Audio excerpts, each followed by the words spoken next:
இப்பொழுது மதிப்புக்குரிய சட்டமன்ற உறுப்பினர் திரு பாலியாண்டி அவர்களை கௌரவிக்குமாறு நமது கோட்ட வேளாளர் அவர்களை கேட்டுக்கொள்கிறேன்.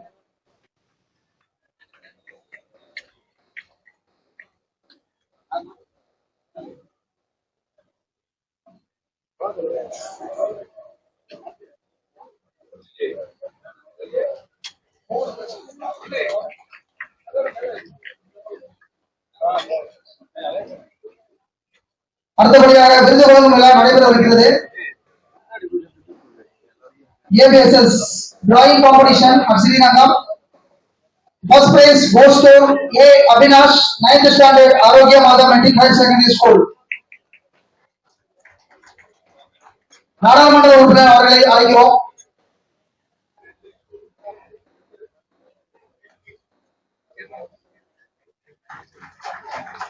Second prize goes to G. Yalini, 10th standard, Girls Higher Secondary School.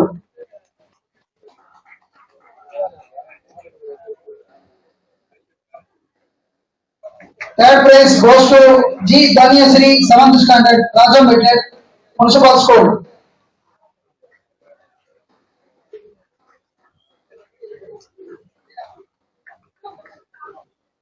அடுத்தபடியாக MLA பழனியாண்டி சார் அவர்களை விருது வழங்குமாறு கேட்டுக்கொள்கிறோம். ABSS essay competition Srinagar. First prize goes to K. Gokul.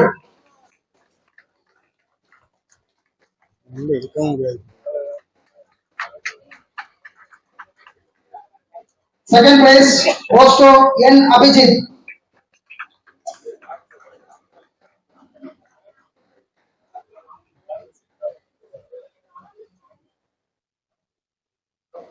Third prize goes to B. Bharat.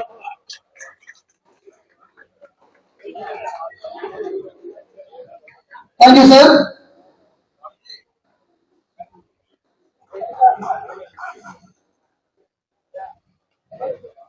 Thank you, sir. அடுத்தபடியாக மதிப்பிற்குரிய சட்டமன்ற உறுப்பினர் அவர்களை உரையாற்ற அழைக்கிறோம்.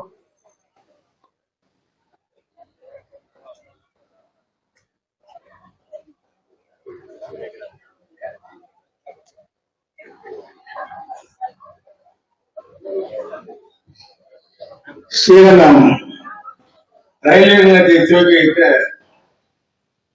தலைமை உரை ஆற்ற இருக்கும் திருச்சி மாவட்ட ஆட்சித்தலைவர் அவர்களே, நிகழ்ச்சியை முன்னின்று நடத்தி கொண்டிருக்கின்ற திருச்சி பாராளுமன்ற உறுப்பினர் அருமை அண்ணன் துரை வைகோ அவர்களே,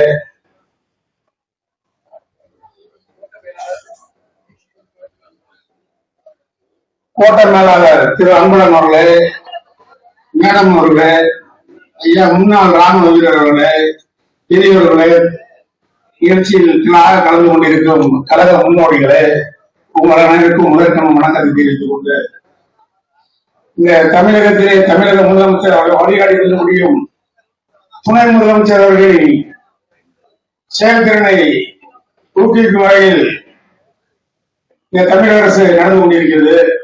இந்த தமிழக அரசில் உட்பட்ட இந்த சீரூரகத்தில் இப்படி ஒரு ரயில்வே நிலையத்தை திறந்து வைத்த மாவட்ட ஆட்சித்தலைவர் கோட்ட மேலாளர் அன்பழகன், அண்ணன் துரை வைகோ, ரேணுகா தேவி இவர்களெல்லாம் இப்படி ஒரு சிறப்பான நிகழ்ச்சியில் கண்டதில் மட்டற்ற மகிழ்ச்சி. இந்த ஸ்ரீரங்கத்துக்குன்னு ஒரு பேர் இருக்கு. இந்த ஸ்ரீரங்கம் தேசங்களில் முதல் DA பிரபந்தம் ஸ்ரீரங்கம். இந்த ஸ்ரீரங்கத்துக்கு அதிகமா என்னென்ன செய்யறாங்களோ அந்த நிலத்திட்டம் செய்ய செய்ய செய்ய அவங்களோட வளர்ச்சி அதிகமா இருக்கும். இது எதுக்குன்னா இந்த பாராளுமன்ற உறுப்பினர் சொல்றேன். பாராளுமன்ற உறுப்பினர்களை நீங்க ஸ்ரீரங்கம் ஒதுக்கி செய்ய வேண்டிய கடமைகள் அதிகம் இருக்கு. நீங்க பாத்தீங்கன்னா போய் கேட்டேன், இந்த லைட் எல்லாம் போடும்போது நீங்க அந்த தூண்டிலாம் கொஞ்சம் குறைச்சி இந்த மணப்பாறை கோயில் மக்கள், பாமர மக்கள், கொஞ்சம் கல்வி அறிவியல் பின்தங்கிய மக்கள் அங்கெல்லாம் எங்களுக்கு லைட் வசதிலாம் மாவட்ட ஆட்சித்தலைவர் இருக்காங்க. அதெல்லாம் உங்களுக்கு எல்லாம் கொடுத்துருக்காங்க. அதெல்லாம் பின்தங்கிய பகுதிக்கு கொடுக்கணும். ஆனா இந்த மாவட்டத்துல ஆட்சித்தலைவர் கேட்டெல்லாம் கொடுக்குறாங்க. போய் கிராமப்புற மக்கள் வாழ்நாளில் ரொம்ப அக்கறை எடுத்து செயல்படுகிற மாவட்ட ஆட்சித்தலைவர்கள் எங்களோட உடனடி இந்த பணியை சிறப்பாக செஞ்சுட்டு இருக்கார். தமிழக முதலமைச்சரும் துணை முதலமைச்சரும் என்ன நினைக்கிறார்களோ அதெல்லாம் செய்து காட்டுகின்ற எங்களது மாவட்ட ஆட்சித்தலைவர். திருச்சியில பாத்தீங்கன்னா பேருந்து திருச்சியா இல்ல சிங்கப்பூரா என்ற எல்லாமே கேட்டுக்கிறாங்க. இணையம், அமெரிக்கா, நியூசிலாந்து இது மாதிரி வெளிநாட்டில் இருக்க நண்பர்கள் அதிகமா இருக்காங்க. அதனாண்டி இது மாதிரி ஒரு பேருந்து நிலையம் நான் பார்த்தேன், பாறையில இருக்கிற மாதிரியே இருக்கிற திருச்சி பேருந்து நிலையம் இதெல்லாம் இப்படி கட்டி கொடுத்த கலெக்டருக்கு நம்ம நன்றி சொல்லணும், மாவட்ட ஆட்சித்தலைவருக்கு நன்றி சொல்லணும், தமிழக முதலமைச்சருக்கு நன்றி சொல்லணும். அது ரயில்வே நீங்க சொல்லுவீங்க, நாங்க பஸ் ஸ்டாண்ட் நீங்க பேசிக்கலாம். உட்காருங்க, நீ உட்காரியா. பிரதமருக்கு வந்து ரயில்வே ஸ்டேஷன் சொல்லணும், நான் பஸ் ஸ்டாண்ட பேசிட்டு இருக்கேன். பஸ் ஸ்டாண்ட்ல உட்காரியா, நீ உட்காரியா உட்காரு. என்னங்க சிறுபடி வேற மாதிரி பண்ண நீ அம்மாட்ட பண்ணிட்டு இருக்காங்க. நாங்க பிரதமருக்கு நன்றி சொல்றோம், நான் கலெக்டருக்கு நன்றி சொல்லிட்டோம், முதல்வருக்கு நன்றி சொல்லிட்டோம். பேருந்து நிலையம் இது மாதிரி சீரகத்துல ஒரு பேருந்து நிலையம் கல்கோண்டி மண்தொண்டாபாலத்துல இருந்து இந்த திருவரங்கத்துல ஒரு பேருந்து நிலையம் இல்ல, இந்த பேருந்து நிலையத்தை அமைச்சு கொடுத்துருக்கோம். இந்த 110 அறிவிக்கப்பட்ட 10 ஆண்டுகளுக்கும் கிடப்பிட கிடந்த கண்ணுடைய மட்டி சமுத்திரம் பெரியப்பட்டி பாவம் இந்த மாதிரி பாவத்தை அமைச்சு கொடுத்தது முதலமைச்சர் பண்ணி கொடுத்திருக்காரு. இந்த ரயில்வே நிலையத்தை நன்றி சொல்றோம், அதுல நம்ம மாற்றம் இல்லை. ஆனால் மக்களுக்கு சேர வேண்டிய நிதிகளை தாராளமாக நீங்க கொடுத்து என்ன நாங்க நன்றி சொல்ல கடமை போட்டுருக்கிறோம். மக்களுக்கு சேர வேண்டிய ஜிஎஸ்டி பணமாக இருக்கட்டும், கல்வித்தொகையா இருக்கட்டும், இதெல்லாம் வாங்கி கொடுங்க. நாங்க நன்றி சொல்லிட்டே இருக்கோம், நன்றி மேல் நன்றி நன்றி நன்றின்னு சொல்லிக்கிறோம். நன்றி சொல்றதுதான் நாங்க தயக்கவில்ல. தமிழர்கள் நன்றி உணர்வோடு நன்றியோடு இருப்பதை தமிழர்களை தவிர வேற யாரும் இருக்க முடியாது. ஆகையால் நாங்க தமிழர்கள் முறையில பேசிட்டு இருக்கோம். இன்னும் தமிழருக்கு தர வேண்டியதெல்லாம் நீங்க ஈரத்தோட பேசுகிற அண்ணன் செயலர்கள் நீங்களாம் வந்து தமிழ் அரசு கொடுக்கறதெல்லாம் கொடுங்கன்னு சொல்லுங்க. நீங்க தானே போட்டி போட போறீங்க, நீங்க தமிழ்நாட்டுல தேர்தல் நீங்க தானே போறீங்க. கேளுங்க, கேட்டு நிதியை வாங்கி கொடுங்க, கல்விக்கு வேண்டிய நிதியை வாங்கி கொடுங்க, மக்களுக்கு 100 நாள் தேர்தல் ஈர்த்து நிதியை வாங்கி கொடுங்க. இன்னும் 100 ஆண்டுலாம் நாங்க நன்றி சொல்லிருக்கோம். நீங்க வந்து சொல்றீங்க, வருத்தப்படாதீங்க. நாங்கள் செஞ்ச திட்டத்தையும் நீங்க சொல்ல வேண்டிய கடமையில இருக்கிறோம். பேருந்து நிலத்தை கட்டி கொடுத்துருக்கிறோம் சீரகத்துல. இது மாதிரி பல திட்டங்களை அறிவித்த முதலமைச்சர்களுக்கும் பாரத பிரதமர்களுக்கும் நன்றி கூறி விடைபெறுகிறேன். நன்றி, வணக்கம். நன்றி சார். அடுத்தபடியாக மாண்புமிகு நாடாளுமன்ற உறுப்பினர் அவர்களை உரையாற்ற அழைக்கிறோம்.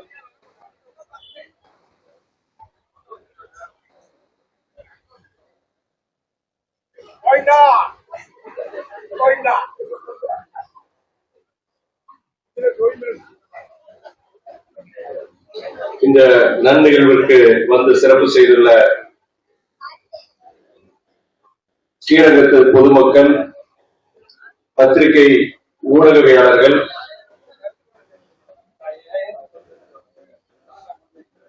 மற்றும் senior divisional finance manager railway துறையை சார்ந்த அன்பு சகோதரி நிவேதா தேவி, நமது முன்னாள் ராணுவ வீரர் சுபேதார் மேஜர் ஐயா சாண்டியாகோ இருதயசாமி, திருச்சி கோட்ட மேலாளர் திரு அன்பழகன், ஸ்ரீரங்கம் சட்டமன்ற உறுப்பினர் அன்பு சகோதரர் பழனியாண்டி, மாவட்ட ஆட்சியர் மதிப்பிற்குரிய சோதரர் பிரதீப் குமார் மற்றும் அனைவருக்கும் என்னுடைய காலை வணக்கத்தினை நான் தெரிவித்துக் கொள்கிறேன். ரயில் பயணிகளின் சேவைகளை மேம்படுத்துவதற்காக நாடு முழுவதும் ரயில்வே துறையின் உள்கட்டமைப்பை வலுப்படுத்தும் வகையில் பல்வேறு முயற்சிகளை ஒன்றிய அரசு மேற்கொண்டுள்ளது. அதில் ஒரு அங்கமாக அம்ருத் பாரத் ரயில் நிலை மேம்பாட்டு திட்டத்தின்படி இன்று கிட்டத்தட்ட நாடு முழுவதும் 103 ரயில் நிலையங்கள் மேம்படுத்தப்பட்டுள்ளன. நமது திருச்சி நாடாளுமன்ற தொகுதிக்கு உட்பட்ட நமது ஸ்ரீரங்கம் ரயில் நிலையமும் கிட்டத்தட்ட 6,77,00,000 ரூபாய் மதிப்பீட்டில் இன்று பல்வேறு புதிய வசதிகளுடன் இன்று துவக்கப்பட்டுள்ளது. நான் இந்த செயலுக்காக, இந்த பணிக்காக நமது இந்திய பிரதமர் மாண்புமிகு இந்திய பிரதமர் திரு நரேந்திர மோடி அவர்களுக்கும், மாண்புமிகு அமைச்சர் ரயில்வே துறை அமைச்சர் திரு அஸ்வினி வைஷ்ணவ் அவர்களுக்கும் நமது இந்த பணிக்கு ஒத்துழைப்பு தந்து உதவி புரிந்த திராவிட மாடல் முதல்வர் அண்ணன் தளபதி அவர்களுக்கும் மற்றும் மாவட்ட நிர்வாகம், மாவட்ட ஆட்சியர் அனைவருக்கும், இந்த ரயில்வே துறை பொது மேலாளர், நம்முடைய திருச்சி கோட்ட மேலாளர் திரு அன்பழகன், ரயில்வே துறை அதிகாரிகள் அனைவருக்கும் என் பாராட்டுகளையும் நன்றியையும் ஒரு நாடாளுமன்ற உறுப்பினராக திருச்சி தொகுதி மக்கள் சார்பாக நான் இப்பொழுது தெரிவித்துக் கொள்கிறேன்.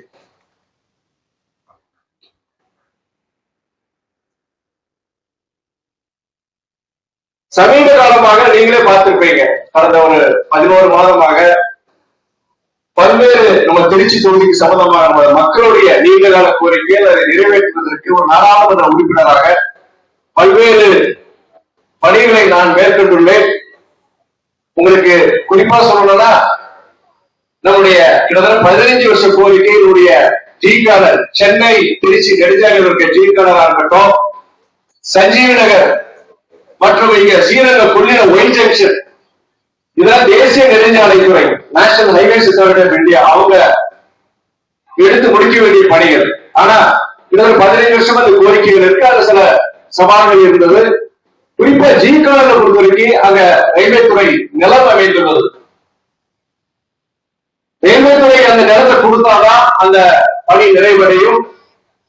அதற்கு கிட்டத்தட்ட அந்த ரயில்வே துறையும் நெடுஞ்சாலைத்துறையும் பேசி ஒரு ஒப்பந்தத்துக்கு வந்து கிட்டத்தட்ட அவங்க ரயில்வே துறை அவங்க வாய்மொழியா சொல்லியிருக்கிறாங்க, கண்டிப்பா நாங்க திருச்சி தொகுதி மக்களுக்காக ரயில்வே துறைக்கு தேவைப்படுது, ரயில்வே துறை தொழிலாளர்கள் அந்த இடத்தை பயன்படுத்துறாங்க.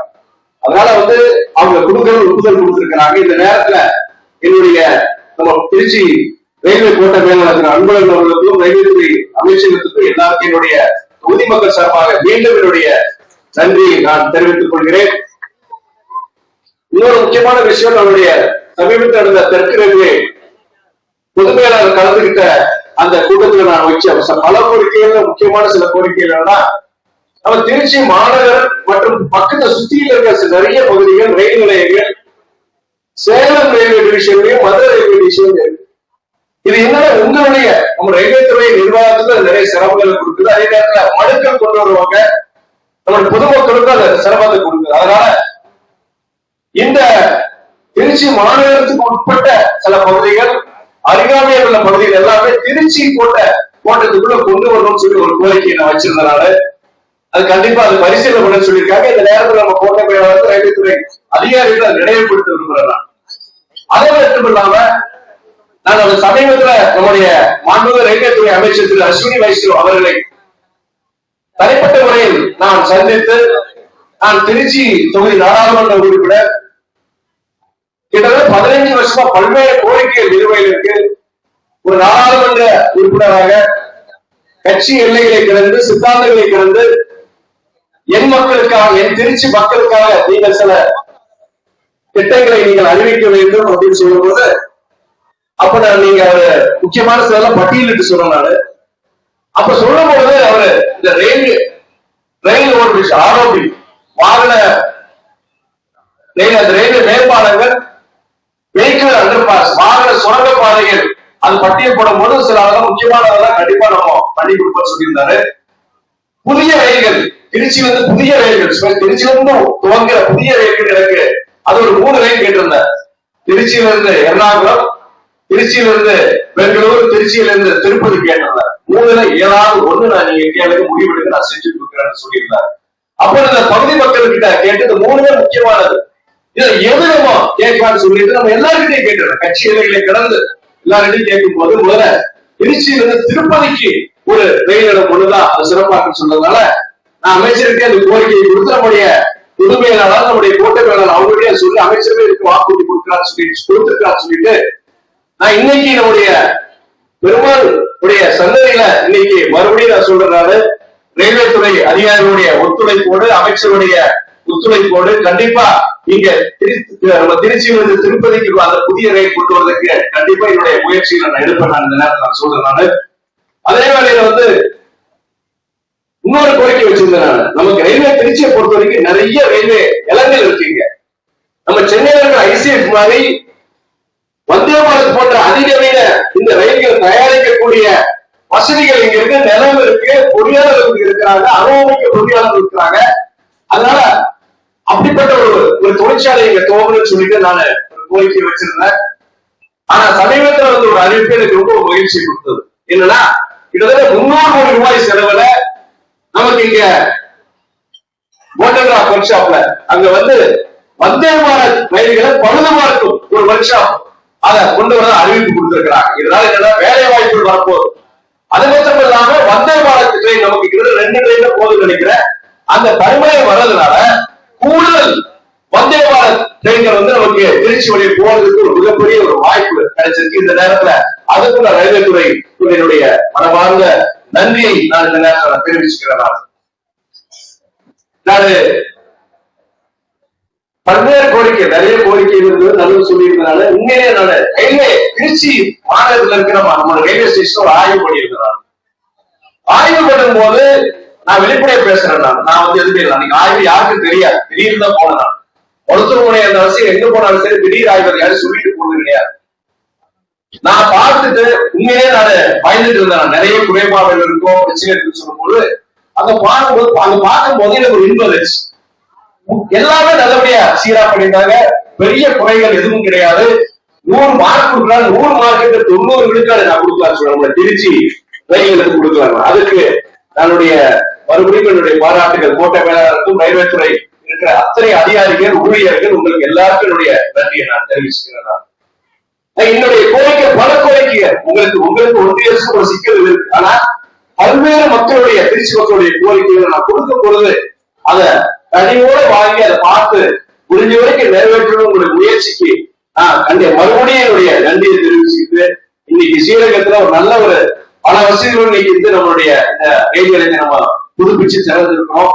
இது நல்லபடியா நம்ம பயன்படுத்தும். ஏன்னா நம்ம நிறைய அரசாங்கம் நம்முடைய மாநில அரசாங்கம் இருக்கட்டும், ஒன்றிய அரசாங்கம் இருக்கட்டும், நிறைய வசதிகள் மக்கள் பயன்பாடுகள் கொடுக்குறாங்க. ஆனா அது சரியா நம்ம பொதுமக்கள் பயன்படுத்துறோமா அப்படின்னு கேட்டீங்கன்னா கண்டிப்பா அதுல எனக்கு திருப்தி கிடையாது. பல்வேறு வசதிகள் அரசாங்கங்கள் செஞ்சு கொடுக்குது.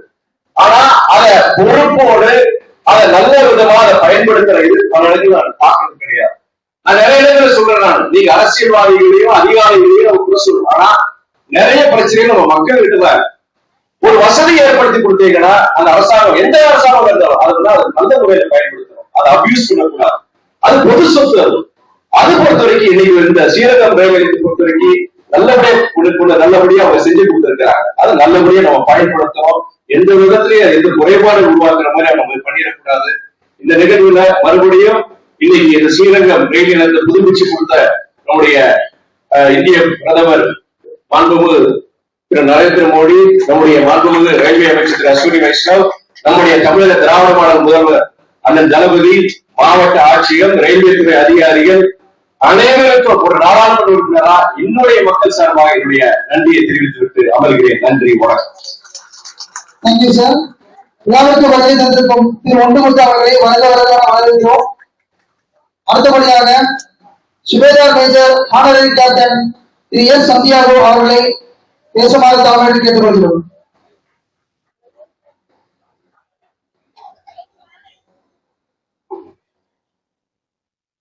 உங்கள் அனைவருக்கும் எனது இனிய காலை வணக்கம். சட்டமன்ற உறுப்பினர் அவர்களே, பாராளுமன்ற உறுப்பினர் அவர்களே, இங்கு வீட்டிற்கும் மாவட்ட கலெக்டர் அவர்களே, கோட்ட மேலாளர் அவர்களே, இன்னும் ரயில்வேயில் பணிபுரியும் அத்தனை பேர்களுடைய பேர்களை நான் சொல்ல முடியும். எல்லாருக்கும் எனது முதற்கம் வணக்கத்தை தெரிவித்துக் கொள்கிறேன். என்னை பற்றி சொல்லியிருந்தாக்க, நாங்க இப்ப ரயில்வே துறை வேலையை பற்றி சொல்றோம். 1961 பாத்தீங்கன்னாக்கா இந்த கல்கரி போட்டு ரயில் ஓடிக்கிட்டு இருக்கோம். கிட்டத்தட்ட 5 கிலோமீட்டருக்கு அவ்வளோ சவுண்ட் வருதா இப்பதான் ரயில் ஓடிக்கிட்டுன்னு சொல்லிச்சு. இப்ப நல்லா ப்ரோசஸ் ஆயிருக்கு. நல்ல ரயில்வே துறையில நாங்கெல்லாம் கிட்டத்தட்ட 3 நாள் 3.5 நாள் பயணிப்போம். இது என்ன கல்கத்தா போகணும்னு சொல்லிட்டு 3 நாள் ஆகும். எங்களுக்கு எல்லாம் ஒண்ணும் கிடைக்கும். சாப்பாடு கிடைக்கிறது ரொம்ப கஷ்டம். 3 நாள் கடிச்சோட கட்டிட்டு போவோம். நாங்க இங்க இருந்து கல்கத்தா இங்கெல்லாம் போகும்போது அந்த மாதிரி போயிருக்கோம். அதனால இப்ப வந்துட்டு ரயில்வே வந்துட்டு ரொம்ப முன்னேறி இருக்கு. இங்க இருந்து எங்க போகணும்னாலும் 3 நாள் சென்னையிலிருந்து போகணும்னாக்க 4 நாள் போயிடலாம். இங்க இருந்து டெல்லிக்கு போகணும்னாக்க 2 நாள்ல 1 நாளே போயிடலாம். கல்கத்தா போகணும் அந்த மாதிரி ரொம்ப சில்லா இருக்குது, ரொம்ப ப்ரொஃபஸர் இருக்கு, ரொம்ப டெவலப் ஆயிருக்கு. அதை பத்தி நம்ம இந்திய பிரதமர் அவர்களுக்கு நம்ம நன்றி சொல்லணும். நன்றி தெரிவிக்கணும், கண்டிப்பா நன்றி தெரிவிக்கணும். அது இல்லாம நான் 1961 என்ன பண்ணாரு, அப்ப இந்தியா சுதந்திரம் 15 வருஷம் ஆச்சு. பிரிட்டிஷ்காரன் எல்லாருக்குமே அடி சொல்லிட்டு போயிட்டான். நமக்கு ஒண்ணுமே இல்லை.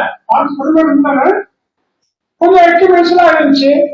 ஆனா அந்த சமயத்தில் நமக்கு சைனா வார் வந்துச்சுன்னா உங்களுக்கு எல்லாருக்கும் தெரிஞ்சு 1962 அப்ப என்டர்மெண்ட் ஆக்கி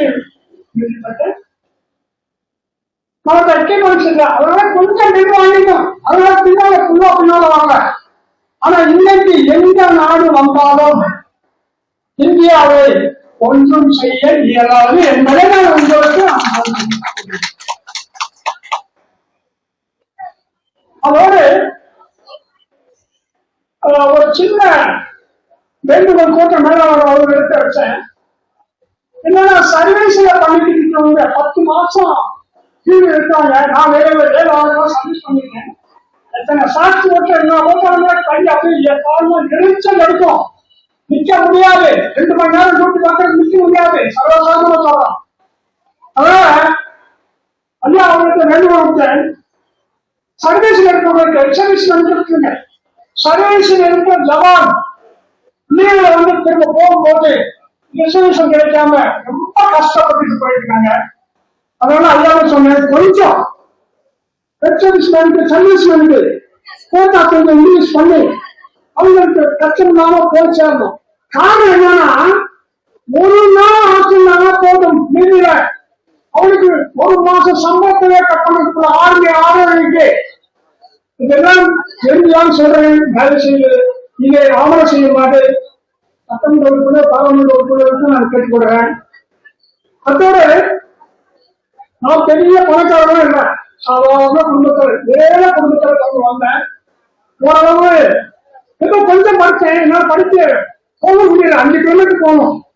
அந்த மாதிரிலாம் கொஞ்சம் கொஞ்சம் படிச்சு ராணுவத்தில் சேர்ந்து எங்க அம்மா தான் விடல, வெளியே போக வச்ச. அதுக்கு வாங்க முடிஞ்சிச்சு. ஆனா டிசிஐ வந்து அது பாரு என்னாச்சு, போயிடுச்சு. எம்எஸ் ஹாஸ்பிட்டல் ஆகிறா அட்மிட் ஆயிட்டேன். மதர் அம்மான்னு சொல்றாங்க. அம்மா இந்த டீச்சர் அவங்க எடுத்துட்டு தெரிஞ்சவர்களுக்கெல்லாம் ரெக்கார்ட் பண்ணாங்க. சீரியஸ் சொல்லுவாங்க. அது மட்டுமே ஒரு சாதாரண எம்பி எம்பிபிஎஸ் எம்பி எல்லாருமே வந்து பார்த்தாங்க. பெரிய பெரிய ஸ்பெஷலிஸ்ட் எல்லாம் பார்த்தாங்க. ஒன்றும் பண்ண முடியல, போயிட்டாங்க. சாதாரணமான ஒரு மனிதர் ஏசி ஆர்மி மெடிக்கல் சாதாரண ஒரு மனிதர் வந்து என்ன ரெக்கார்ட் பண்ணாங்க. ரெக்கார்ட் ஆயிட்டு அப்புறம் கேன்சல் பண்ணிட்டாங்க. அதுக்கப்புறம் 1965 வரல நிறைய சொல்லுவாங்க. நிறைய சொல்லிட்டே போகலாம். உங்களோட டைம்ல வேஸ்ட் ஆகும். ஏன்னா ஒன்னான டைம் நான் எடுக்க விரும்புறேன். 1965 ரொம்ப கடினமான போர்னாக்கும் திருப்பூர்ல பக்கத்துல என்ன அந்த பக்கத்துல பிரெஞ்சு சொல்லுவாங்க. அந்த பிரெஞ்சுல 3 பேர் எல்எம்ஜி லைட் மிஷின் குரூப்னு சொல்லிட்டு ஒரு குரூப் இருக்கு. அந்த 3 பேர் ஒரே பாம்பு திலகப்பூர் சொல்றாங்க. தேவைப்படுற இந்த இன்சூரன்ஸ் பகல்லாக்கார் அதை முடிச்சுட்டு போகணும். அங்க இருந்து அது போகணும். பதினொன்றுல இருந்து அங்க இருந்து இன்வெஸ்டர்ஸ் அதாவது புத்தகம் இல்லாம உள்ள வந்து நம்மளை கலக்கப்படுறதுக்கு அவங்கள அட்டாக் பண்ணிட்டு விட்டோம். அது அது அது 1965 செப்டம்பர் வந்துட்டு எங்களுக்கு கால்வாடை நம்ம கொண்டாடிட்டு இருக்கிறோம். சுந்தரமணி இருந்து பக்கத்துல ரஜோடி சுந்தரமணி இருந்து பக்கத்துல ரிலீவ் பண்றதுக்காக என்ன 2-3 அட்டாக் பண்ணிட்டோம். ரொம்ப கஷ்டப்படணும்னு சொல்லிட்டு ஃபர்ஸ்ட் மெட்ராஸ் ரெஜிமெண்ட் வந்துட்டு டெஸ்ட் கொடுக்கணும்னு சொல்லிட்டு டிஃபென்ஸ்ல பாகிஸ்தான் ஆக்கிரமிப்பு பண்ண இருந்தாங்க. அவங்க ரிலீவ் பண்றதுக்கு அவங்க போனோம். போன உடனே என்ன பண்ணாங்க, ஓவர் ஆஃப் பண்ணிட்டு அட்டாக் பண்ணிட்டாங்க. நம்ம இந்தியன் ஆர்மி அட்டாக் பண்ணிட்டாங்க. அட்டாக் பண்ண பிறகு எங்களுக்கு சான்ஸ் கிடைச்சு நாங்க போயிட்டு அந்த அட்டாக் பண்ணி பூரா கேப்சர் பண்ணிட்டோம். அட்டாக் பண்ணி கேப்சர் பண்ண பிறப்பாடு எனக்கு அடிபட்டுருச்சு, கீழே உண்டு. அப்புறமே 3 நாளுக்கு போட எனக்கு தெரியும். முதல் பேர் ஹாஸ்பிட்டல் வந்துட்டு போயிருக்கு அட்மிட் ஆயிருந்தேன். அப்புறமே ரெக்கவர் ஆயிருக்கு. இந்த 7 வாரம் இதெல்லாம் இருக்கு, நிறைய இருக்கு. சோ இதெல்லாம் நீங்க பொறுமையா இருந்து கேட்டதுக்கு மிக்க நன்றி. அத்துடன் இன்னொரு சிறிய ஒரே ஒரு இருக்கு. நான் பெரிய பணக்காரங்க, ரொம்ப ஏழப்பட்ட கொண்டு ஆல்ரெடி சொன்னேன். ஒரு 10 லட்சம் ரூபாய் டெபாசிட் பண்ணிருக்கேன். சிறு சேர்ந்துக்க டெபாசிட் பண்ணிருக்கேன். ஆர்மி ஹாஸ்பிட்டல்ல ஏழை குழந்தைய படிக்கிறதுக்கும் இருக்கு. உதவி செய்வதற்கும் இன்னைக்கும் மாவட்டத்தில் கொடுத்திருக்கேன். அது இந்த வருஷம் வந்து எல்லாருக்கும் கிடைக்கும். ஆகவே நீங்கள் மிகவும் அருமையாக செய்து எல்லோரும் உழைத்து இந்த பெரு விழாவை சிறப்பாக கொண்டாட ஒருவருக்கு மிக்க நன்றியை தெரிவித்துக் கொள்கிறேன். நன்றி, வணக்கம். Thank you sir. பாரதிய ஜனதா கட்சியின் திருச்சி மாநகர மாவட்ட தலைவர் கே ஒட்டுமுத்து அவர்களையும் மற்றும் பொதுச்செயலாளர் அனைவரையும் வருக வரவேற்கிறோம். நிகழ்ச்சியின் அடுத்தபடியாக பாராளுமன்ற உறுப்பினர் அவர்கள் உரையாற்றுமாறு கேட்டுக்கொள்கிறேன். முன்னாள் ராணுவ வீரர் ஐயாவுக்கு நீங்க ஒரு முக்கியமான கோரிக்கை வச்சிருக்கீங்க. அதாவது ராணுவ வீரர்கள், முன்னாள் ராணுவ வீரர்களுக்கு வந்து ட்ரெயின் டிக்கெட்ல வந்து ஒரு கோட்டா அதை இன்க்ரீஸ் பண்ண சொல்லியிருக்கிறார். ஏன்னா ஒரு நாள் கூட அவங்க லேட்டா போனாங்கன்னா 1 மாச சம்பளத்தை அவங்களுக்கு பறிபோயிடும் சொல்லிட்டு ஒரு முக்கியமான ஒரு கோரிக்கை வச்சிருக்காரு. நீங்க இல்லாம ராணுவ வீரர்கள் இல்லாம, முன்னாள் ராணுவ வீரர்கள் இல்லாம இந்த நாடு கிடையாது, நாமளும் கிடையாது. நீங்க சைனா வாங்க, பாகிஸ்தான் வாங்க, எல்லாத்தையும் நீங்க வந்துகிட்டு இருக்கிறீங்க. இந்த நிகழ்ச்சியின் மேடையில நீங்க தான் சிறப்பு விருந்தினர், நீங்க தான் இது சிறப்பு விருந்தினர். அதனால வந்து உங்களுடைய அந்த முக்கியமான கோரிக்கையில நாடாளுமன்றத்துல கண்டிப்பா எழுப்ப போற அமைச்சர்கிட்ட நேரடியாக பேச போறதுனால இங்க நம்மளுடைய கோட்ட மேலாளர்கள் இருக்கிறாரு, பொது மேலாளர்கிட்டையும் கண்டிப்பா அதை கொண்டு போயிட்டு இதுக்குண்டான முயற்சிகள் என்னென்ன முயற்சிகள் எடுக்குங்கிறது உங்களுக்கு தகவல்கள் அடிக்கடி நான் உங்களுக்கு சொல்லியிருந்தாரு. அடுத்த முக்கியமான ஒரே நான் பேசணும்னு மறந்துட்டேன். நம்முடைய ராக்போர்ட் எக்ஸ்பிரஸ், அது வந்து நமக்கு திருச்சிக்கு இருக்கிற ஒரே முக்கியமான ட்ரெயின் நம்ம ராக்போர்ட் எக்ஸ்பிரஸ். அதனால நிறைய பேர், நானே ஒரு ராக்போர்ட் எக்ஸ்பிரஸ் வரும்பொழுது அந்த கிட்டத்தட்ட 5வது பிளாட்ஃபார்மோ 6வது பிளாட்ஃபார்ம் இருந்தது. அங்கிருந்து நடந்து வரும்போது எனக்கு ஒன்றும் பிரச்சனை இல்லை, நான் எனக்கு உடம்பு நல்லா இருக்கு. ஆனா வயோதிகர்கள், மாற்றுத்திறனாளிகள் வரும்போது அதிகாலையில அந்த 4:45 ரொம்ப சிரமப்படுறாங்க எல்லாருமே. நம்ம கோட்டை மேலாளர் சொல்லி சொன்ன உடனே அதை நிறைவேற்றி கொடுத்தாரு. 1வது பிளாட்ஃபார்ம் நிப்பாட்டாங்க. ஆனா கொஞ்ச நாட்கள்லயே சில நிர்வாக காரணங்கள்னால சில பிராக்டிகல் டிஃபிகல்டிஸ் அவங்களுக்கு இருக்கு. அதனால மறுபடியும் அது 4வது 5வது பிளாட்ஃபார்முக்கு மாற்றிட்டாங்க. மறுபடியும் நான் இந்த நேரத்துல இது என்னன்னா, அது 1வது பிளாட்ஃபார்ம் கொண்டு வந்துட்டீங்க, எல்லாரும் பாராட்டுறாங்க, சந்தோஷப்பட்டாங்க. மறுபடியும் நம்ம போடுறது ஒரு ஏமாற்றத்தை கொடுத்திருக்கு. அதனால நீ கோட்டை மேலாளருக்கு என்னுடைய அன்பான வேண்டுகோள், ராக்போர்ட் எக்ஸ்பிரஸ் திருச்சி இருக்கிற ஒரே பேர் ராக்போர்ட் எக்ஸ்பிரஸ், அதை வந்து மறுபடியும் அது 1வது பிளாட்ஃபார்ம் கொண்டு வரதுக்கான முயற்சி நீங்க இருக்குன்னு சொல்லிட்டு ஒரு வேண்டுகோளை விடுத்து நான் தேங்க்யூ சார். அடுத்தபடியாக அம்ரித் பாரத் ஸ்டேஷன் திட்டத்தின்படி நடைபெற்ற மறுசீரமைக்கப்பட்ட வேலை சம்பந்தமாக நாம் ஒரு காணொலியை காண இருக்கிறோம்.